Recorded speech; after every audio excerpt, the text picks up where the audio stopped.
hold on a second. Tucker Carlson is making a pretty extraordinary claim here, y'all. He's basically arguing that the United States didn't force Iran into a peace deal, but on the contrary, that Iran forced some concessions from the United States. Now, whether you agree with Tucker or not, that's a massive claim, right? Because if he's right, this wasn't a victory, as Trump would have us believe. It was a sign that America's influence is declining. But let's dive right in and hear what he has to say about it. In your mind's eye, you imagine the American empire ending someday, probably in like a conflagration, in some sort of conflict with another great power. And if you had to pick one, you would imagine the end might come in a dispute over Taiwan, formerly Formosa, the island off mainland China that China considers part of its country. There's been a dispute about this for almost 80 years. And the United States has sort of informally suggested that it would defend Taiwan's sovereignty, and periodically that part of the world, South China Sea, pops into the news and you think, wow, that could be a big deal if, we actually had a war with China, because every year they get stronger. They now have a bigger economy than ours. And you can kind of imagine some reckless American leader destroying American power over Taiwan. But you probably never imagined that the end of American empire would come in a little over 100-day conflict with a little rogue state on the Persian Gulf that has the 34th largest economy in the world, a country called Iran. Okay, so right off the bat, this is where Tucker loses some people immediately. Because saying the American empire is ending is obviously dramatic, right?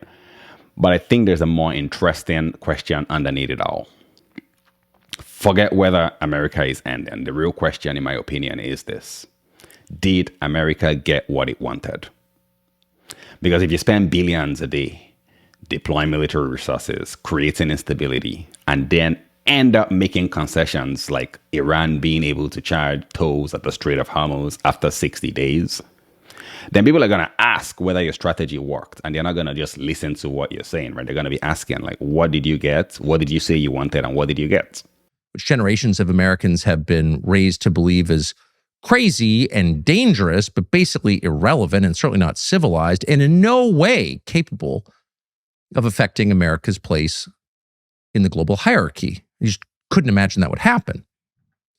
But something like that apparently has happened, and we know because we now have the text of the MOU, the Memorandum of Understanding between the United States and Iran, that, unless something happens, is going to be signed in 2 days, this Friday, in Switzerland by both countries. Now, versions of this have been circulating for the past 3 days, and earlier today, apparently on background, members of the Trump administration read the 14 points in the MOU to a bunch of different reporters at a bunch of different news organizations.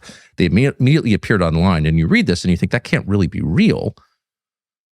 And then within the last hour, sources in Iran released their version of the MOU, and it turns out to be identical to the one that members of the administration, these unnamed officials, gave to American reporters. So both countries releasing the same text of the agreement. Therefore, you can't be certain, really, of anything, but you can be highly persuaded, you can consider it overwhelmingly likely that this document is real. At least as of right now, this MOU is real. 14 points to be signed on Friday.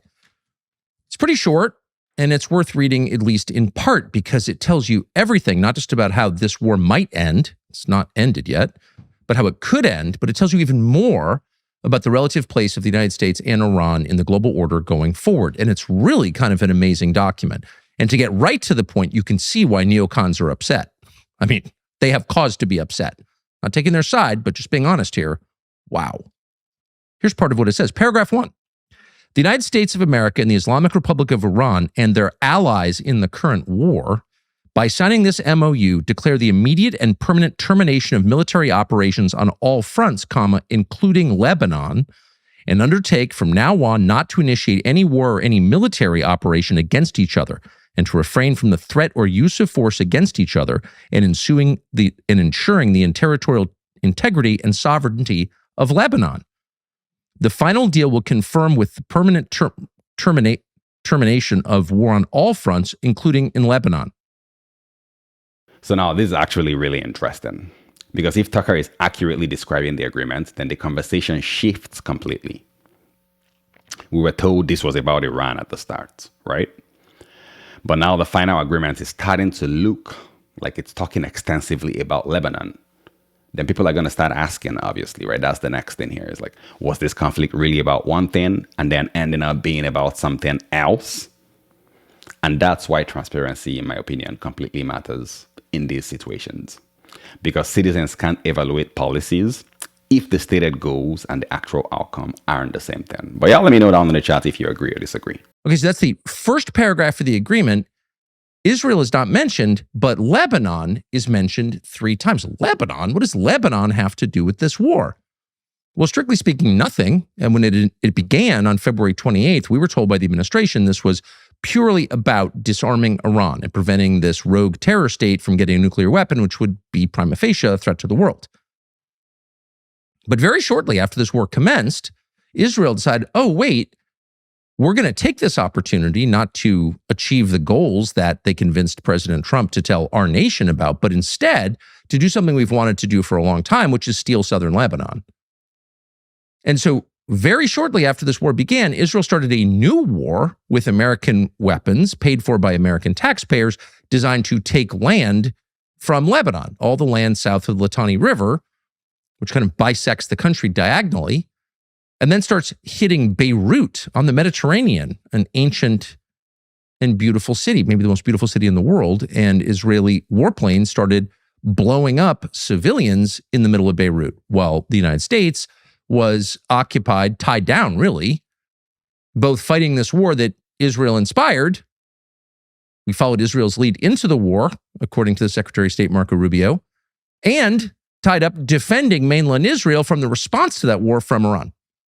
And Israel takes this opportunity to use our money to start a new war to steal land. So this agreement addresses that in the very first paragraph. So while a lot of people in America didn't even notice this was happening, Iran focused on it. And so in order to get everything else that follows in this agreement, the United States will have to restrain Israel, pull back from Lebanon, stop killing civilians in Lebanon, and give back the land that you stole while the rest of us were paying attention to the Iran war. Wow, that's the first paragraph. And apparently the U.S. is going to sign this. Paragraph 2. The United States and the Islamic Republic of Iran undertake to respect each other's sovereignty and territorial integrity and to refrain from interfering in one another's affairs, internal affairs. Why is this significant? Well, listen, I don't care if it's America, China, Canada, whatever, whoever.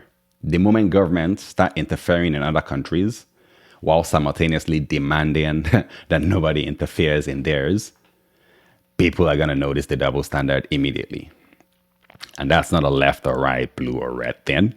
That's just a credibility issue. Whether you agree with Tucker Carlson or think he's completely off base, I think the bigger takeaway is this. Governments should never get a free pass simply because they're on our side. If Iran does something wrong, it should be criticized. If Canada does something wrong, it should be criticized. If the US does something wrong, even if you're pro-MAGA, it should absolutely be criticized. That's how accountability works. But I'm curious what you guys think about this one. Is Tucker exposing something important here? Or is he exaggerating what's really happening?